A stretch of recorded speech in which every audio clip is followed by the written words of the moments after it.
Hey guys, what's up? It's River, and today we're looking at the Canon M50. This is a really exciting camera because it's probably the best photo-video combo on the market right now that's under $1,000. It comes in at a very affordable $650, and it outperforms cameras that are $1,500 to $3,000. This is probably Canon's best deal on the market right now. So let's do a deep dive in exactly what this camera does, who it's for, and should you still buy today. Let's check it out. Just to let you guys know, there's a link in the description down below for the absolute best pricing on the Canon M50.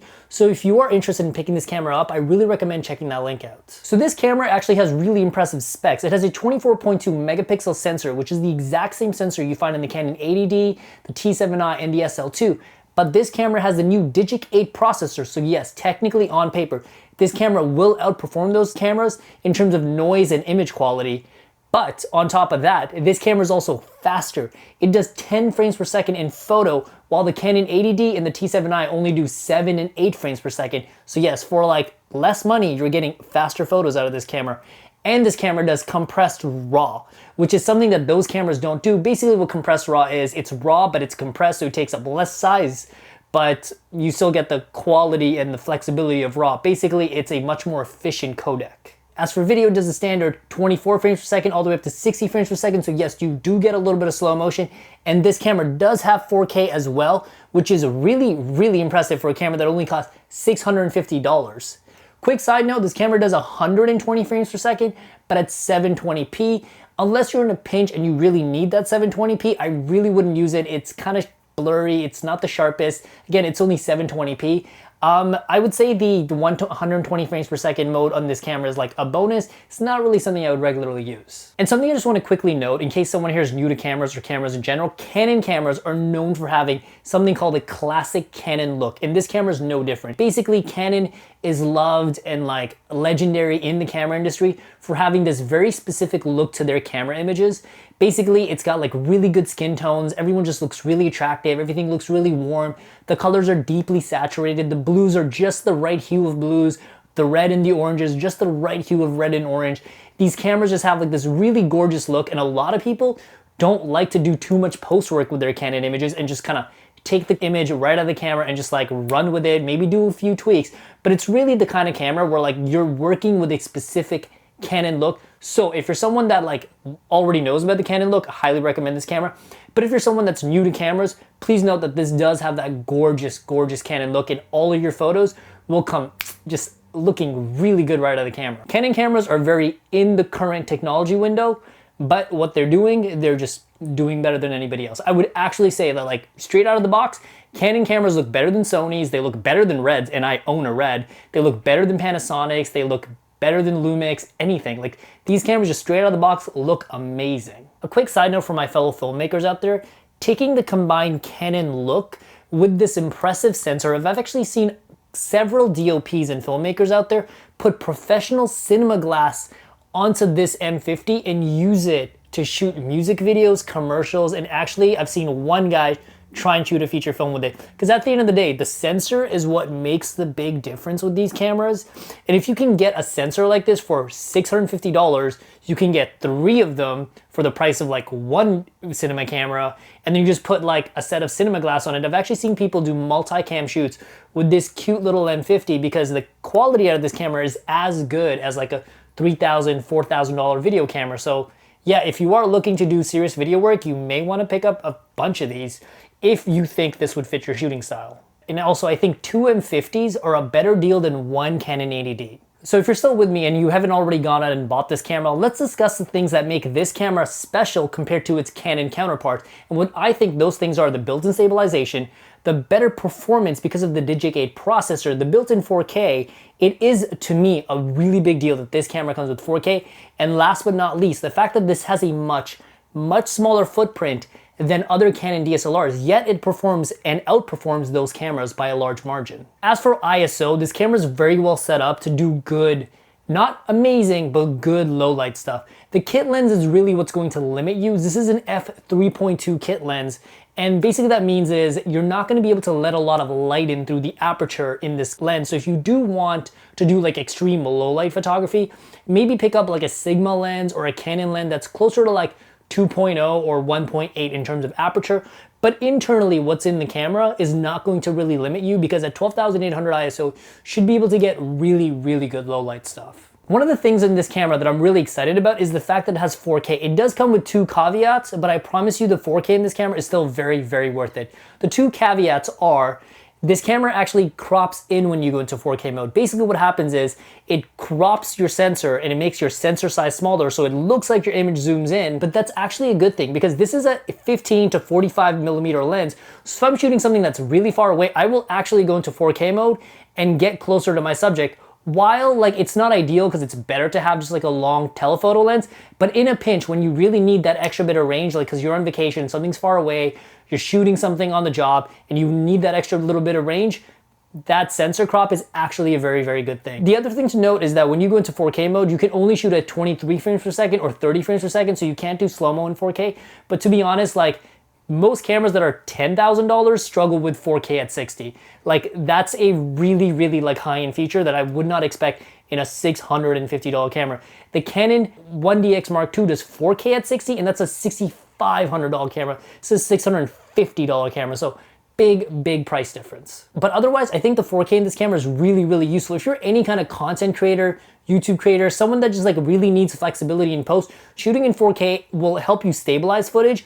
Because it's 4K and you're capturing more data, you can actually do more with the colors in post. You can actually push and pull those colors and really create a stylized look if you want to, or even get rid of like bad lighting and bad coloring that like maybe you just shot in an unideal environment. But basically that 4K container just gives you more to work with. And also 4K is very useful in post. If you're shooting an interview, a wedding, and let's say maybe you were too far away, you can still zoom into your 4K image to get closer. If you're shooting an interview, you can actually get 2 close-ups out of your wide shot during an interview. 4K in post is very, very useful because you get more color data and you get more flexibility with your image. So if you're any kind of content creator, that 4K is very, very ideal. Next, let's talk about IBIS. I'm so excited that this camera has IBIS in it, which is in-body stabilization, which is inside the sensor, there's like springs or like there's a kind of mechanism. I'm not a tech genius, but it basically keeps your sensor steady and therefore your image steady. Previously, Canon DSLRs never had in-body stabilization. They had stabilization built into the lens, which did like a pretty good job. Like I would say like 6.5, 7 out of 10, but this does like a 10 out of 10 job. The Canon compact cameras have built-in stabilization in their body, and those cameras are so smooth. If you check out my previous review of the Canon G7X or the G9X, I like raved and ranted about how good the in-body stabilization looked. And having that level of stabilization in an interchangeable lens camera, which basically means you can change the lenses on this camera, ta-da, is really impressive because it just opens up so many options for filmmakers. And what do I mean by that? If you're a vlogger and you've got a cute little camera like this, I would recommend this over like an 80D or a 7D because not only is this smaller, but when you're holding it up to like film yourself, your image is going to be stable in a way that it never could be with the T7i and the 80D because not only is this camera smaller, but that in-body stabilization is just gonna give you an overall better vlogging experience. Or if you're someone that's shooting weddings or any kind of run and gun work with this camera, like your camera's immediately gonna look better if you're running behind someone or walking around and you've got stabler footage. Like you could put a gimbal on it, but imagine if you didn't have the time to put a gimbal on, you just wanted to catch a quick shot. Having that in-body stabilization makes this camera just an overall better video camera.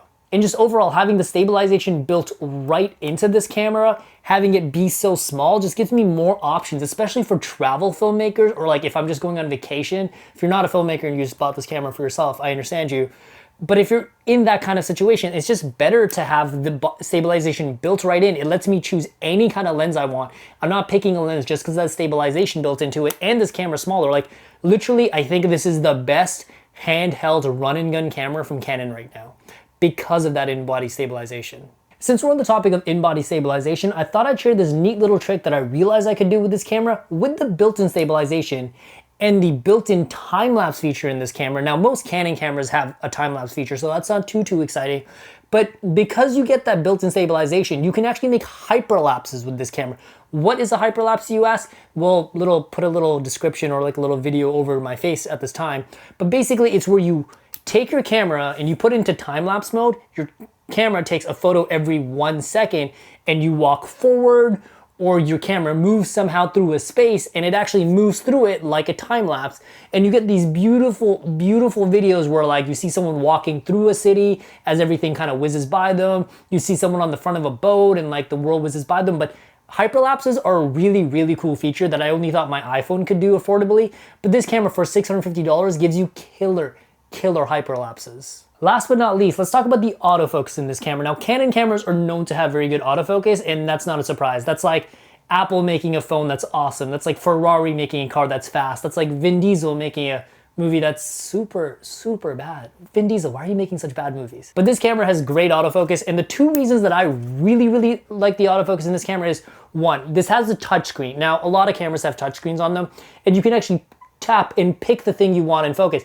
That right off the bat is super useful. If you're someone that's new to cameras or just like trying to work quickly, it's a lot faster just like look at your frame, touch the thing you want in focus instead of fiddling around with this and being like, okay, am I in focus? Okay, you like get it to where it's in focus and you get a little over focus and you kind of come back. Like that whole process is slow. Touching something to get it in focus is way faster, and it's literally, I haven't had a single time where I've tried to tap something and it didn't catch focus. This is very, very bang on touch autofocus. But the thing that I love about the autofocus in this camera is that when I touch something, I can't really show it to you guys on the screen right here, but when I touch something, it actually tracks the object. The camera is smart enough to realize that if I touch something, like that's a bouquet of flowers or that's some kind of object, and as I move the camera around, even if it gets to the corner of the images, it will continually track and keep that object in focus. That's really, really impressive. So if you're doing run and gun, handheld, weddings, just anything where you need to move fast and you don't have time to keep things in focus, with the built-in stabilization, you just kind of tap, get the thing in focus, you're already getting smooth footage, and then you just kind of walk around. Yeah, this camera is fantastic. Next, let's talk about the design of the body. Now, this is where I'm kind of disappointed with this camera. I would have really loved it if they made something that felt really premium. Like the Canon SL2 feels really, really premium in your hands. And unfortunately, like the camera looks premium. It looks really, really cute and like sexy. Am I allowed to say sexy on YouTube? But the camera looks sexy. But when you put it in your hands, like it kind of just feels like cheap, hollow plastic. Like if I knock on it and like as I kind of like bump it around, I'm like, yo, I think this thing might break on me. So that's the one place where I'm really disappointed with this camera. I wish it felt more solid. I wish it felt more robust like an 80D, but again, maybe the build quality of this camera just speaks to the budget nature of the camera. Because again, this is only a $650 camera. The buttons don't feel ideal. Like they feel kind of mushy and like plasticky. Like they just don't have like a good feel to them. I kind of feel like I'm hitting like an old keyboard when it comes to this button, but I think all of that is forgivable because it has a touchscreen, and I actually find myself often using this camera with the touchscreen. Like just from the touchscreen, all the settings that I need to change are accessible right there. I can change aperture, shutter speed right here, and it feels closer to a smartphone. So I think that's the one place where I think it kind of makes it okay that the body in this camera doesn't feel okay, because the touch controls on this camera are so good. We'll talk about that next. But yeah, overall, the body, I'm just not the most impressed with it. As for build and design quality, they didn't really do anything daring with it. I would say 6 out of 10. Sorry, Canon.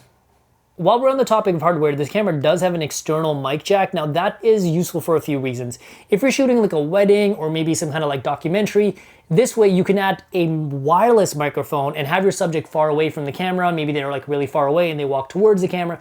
You just have more options, more dynamic shots available to you if you're not using the internal audio. However, the internal audio in this camera is very, very good, and we'll play a clip for you right now. Hey guys, this is a quick audio test for the Canon M50. As you can tell, I'm really, really impressed with the audio in this camera.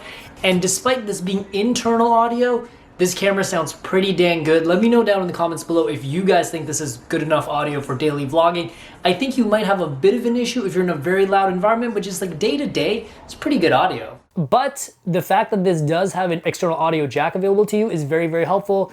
Maybe you don't want to use the internal audio and you want to use a shotgun mic because you're in a really loud market or like it's really windy outside. Just having that external audio jack gives you less limitations and gives you more flexibility as a creator or just a everyday camera user. Hey guys, and this is a clip of me using the external audio. So I have a shotgun mic mounted to the camera right now. I actually do not like having a shotgun mic on my camera because it just adds this big thing and it's so distracting. It makes the camera like more annoying to use.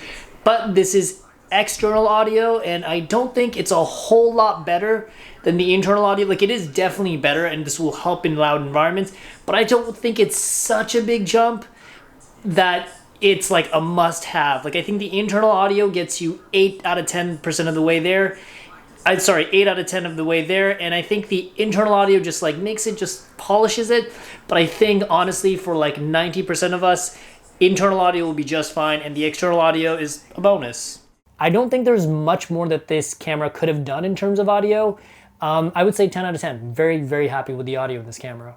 And next, menus. I just want to quickly go over this because this is something that most Canon users are already aware of, but the menus in this camera are super duper easy to use.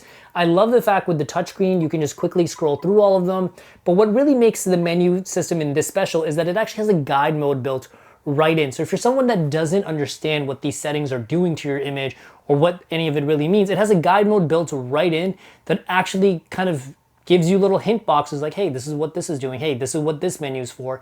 And just makes learning this camera that much simpler. Again, I really believe that Canon has the most intuitive cameras on the market. Every time I pick up a Canon camera, I'm like, this is my first time using this camera, but I feel like I've used it before. I know what I'm doing with this camera. I just like know where things are. Canon makes really intuitive cameras, and this camera, well, honestly, like your grandmother could use this camera. The guide mode in this camera really, really, really helps out. And on top of that, because of the touchscreen, Canon has really simplified their menus in where everything is. Like, everything's just that much easier to access now. I really feel like Canon's moving towards an ecosystem where everything is touch, and they're not really relying on these buttons, which is earlier why I said like these buttons suck and the body design isn't the best on this camera, but it's totally forgivable because the touch screen on this camera is simply 10 out of 10. And Canon has really built this camera's menu around the fact that it's a touchscreen and just makes it that much easier and simpler and like more intuitive to use. Menus and interface, really 10 out of 10. So what is my verdict on this camera? I would say overall, I would give it a 9 out of 10. Based primarily on the fact that it's so affordable, yet has so many robust and high-end features built in. And just the overall combination of how they put all these features together, like in-body stabilization, tracking autofocus, small body size, like the ADD sensor, just for $650 is like, I'm surprised that this camera exists. And as for who this camera's for, if you're a hobbyist or someone that's just like likes photos, just wants to pick up and take photos, this is a great entry-level camera. And if you're not too worried about budget, like $650 is nothing to sneeze at. This is a great camera. If you're not too worried about size, like this is a very small camera, but it's definitely not a compact camera. It's not something you can just like stick in your back jean pocket. This is a great hobbyist and entry-level camera. If you're someone that's like a student or just starting off in photos and video and maybe one day want to become a professional, this is a really good starter camera. It's gonna give you great image quality, great photo and video overall, like in terms of like frame rates and like how fast this thing shoots. All of that stuff is great. The autofocus is going to be really helpful. Like, you're really not going to be limited or I guess handicapped by this camera. Like, it's really gonna do everything you want it to do.